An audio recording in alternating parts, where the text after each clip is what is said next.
Good afternoon and thank you for joining us. Right now, leaders in Dakota County are meeting to discuss funding for a proposed homeless shelter in Eagan. The $10 million grant from the Department of Human Services would help turn the Norwood Inn and Suites Hotel into an emergency shelter. The entire project would cost $24 million. The plan, of course, has received pushback from residents, with some concerned about a potential drop in property values. There are dozens of people signed up to speak today. I just don't think it's a great spot to do this homeless shelter. There's got to be different options. There's a neighborhood, a park, 2 restaurants, 3. You got Dairy Queen here too. I think they could do better on the location. Dakota County says the shelter is necessary after seeing an increase in the number of unsheltered people in the community. Today's vote is just the first step in a long process. They are promising a lot of community engagement as this project moves forward. New at noon, State Patrol says that both drivers in this crash you can see there, my goodness, will survive. The entire thing was caught on camera. A car is seen pulling in front of a semi, that collision causing the car to burst into flames on the road. It happened on Highway 14 this morning near Owatonna. Police say one person was hurt, but is expected to be okay.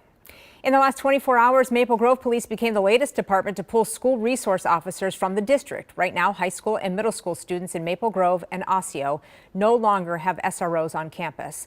Police say it's because the recent law that restricts the use of force when restraining students.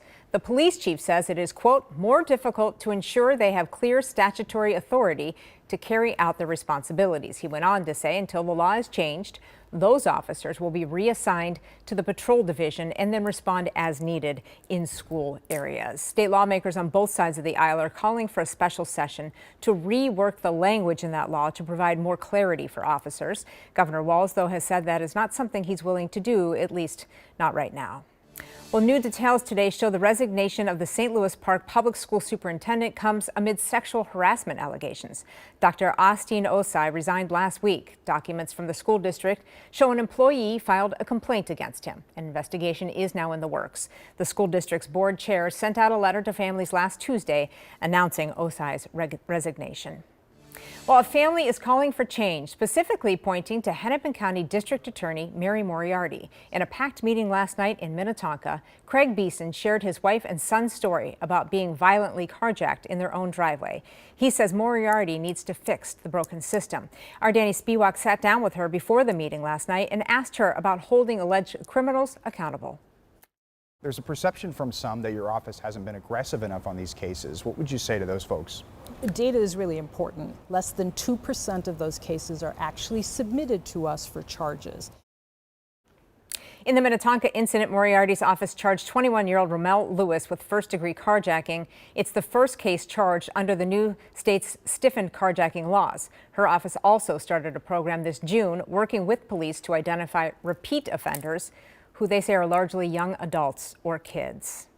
Well, today, Minnesotans are remembering a legend following the death of Minnesota native and Olympic silver medalist Henry Boucher. Boucher's daughter confirmed the news over Facebook. Today, the Minnesota Wild are remembering the former North Star. Boucher became a high school hockey legend at Warroad and helped the U.S. win silver in the 1972 Olympics. Funeral and visitation services are still in the works. Henry Boucher was 72 years old.